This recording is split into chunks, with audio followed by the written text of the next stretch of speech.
Hello once again from the Action Zone here at the heart of COP26, and we've reached the end of a first week, a fast and furious first week, with so many big announcements and commitments made from governments and businesses alike. And to discuss some of those announcements, I'm delighted to be joined now by the UN's high-level champion for climate action, Nigel Topping.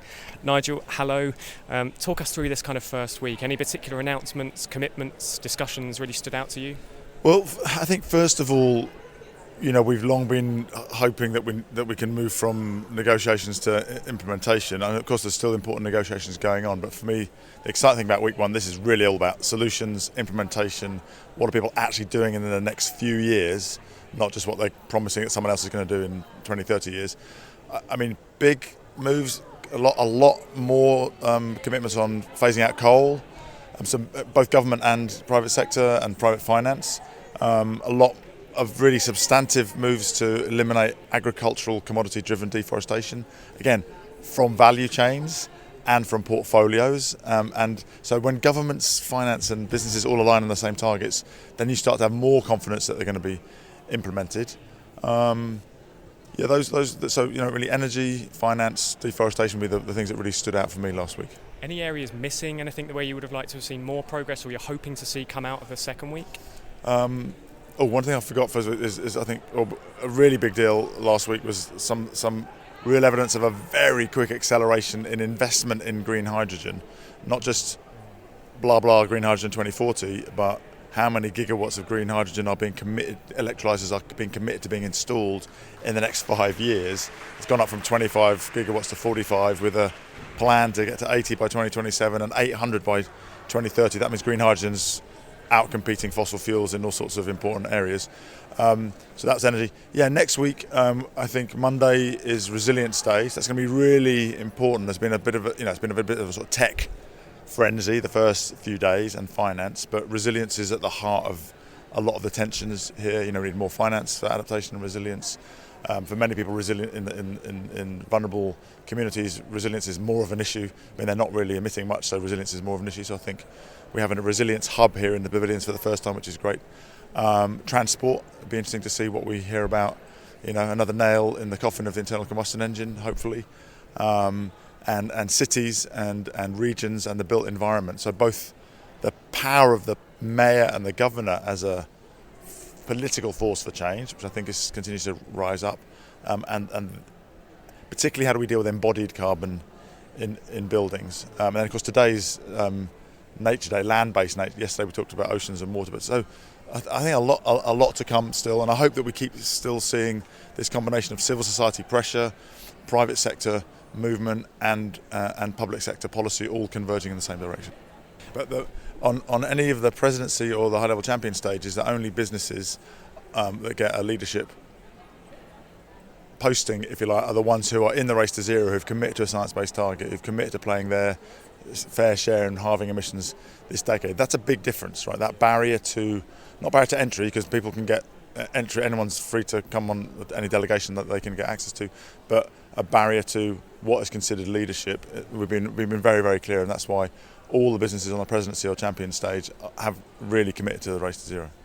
Talk to us a little bit about the Race to Zero then. I'll throw in a shameless plug and say that edie is a media partner and an official accelerator of the Race to Zero initiative, so we followed it closely. But what needs to happen next to engage those perhaps disengaged businesses and get more momentum building in the coming year post-COP? Well, actually, I think that's less of a challenge than how do we make sure that the entrants in the Race to Zero are running fast enough. They're not stopping at the first corner and having a fag.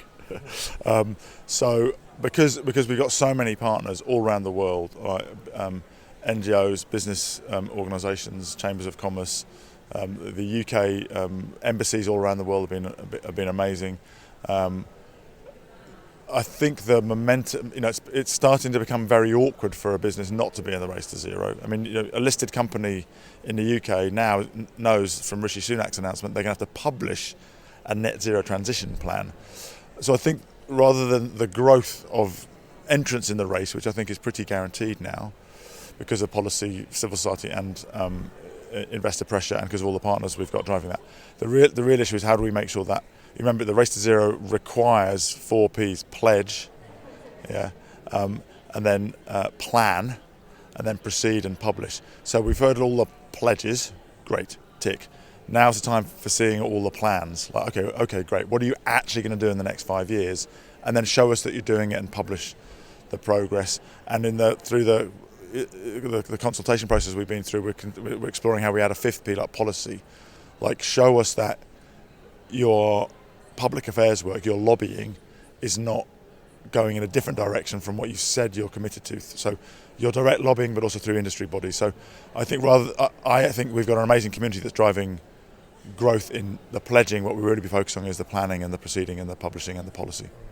Okay, so just to wrap up, I mean, we're in this fantastic kind of Race to Zero arena, if you like, almost here. Race to Zero and Race to Resilience arena. Race to Resilience, yeah, we should keep mentioning that. And there's a fantastic sign just behind us. We can do this if we act now. So I guess on that note, what would be the kind of key message for businesses listening to this, hopefully, that want to start turning these global ambitions into tangible business and sustainability actions post-COP?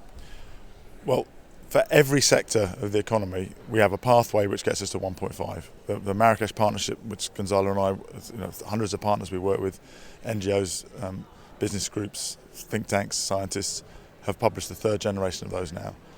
We know what we have to do, and we know we can do it. And in 18 of 30 economic sectors, more than 20% of the main actors have committed to the Race to Zero.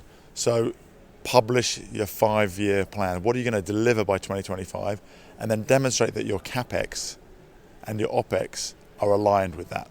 Al Gore spoke the other day and reminded us that the oil industry, despite all its rhetoric around net zero, is only spending 4% of its CapEx on the clean energy future. So it's clearly not aligned as an industry. So commit to net zero. You're going to have to anyway. Everybody's demanding it from you. Plug into all of the great collaborative initiatives in every sector who we're working with and plotting the pathway, and then commit your business plan to be in line with that and publish it so that there can be no doubt about the credibility of your commitments. So pledge into plan, or ambition into action, as we've been referring to it on edie, is the course of action that has to follow. So Nigel, thanks so much. Fascinating discussion, so much to look forward to for these next few days, and we'll be covering it all right here on edie. So thank you. Great, thank you.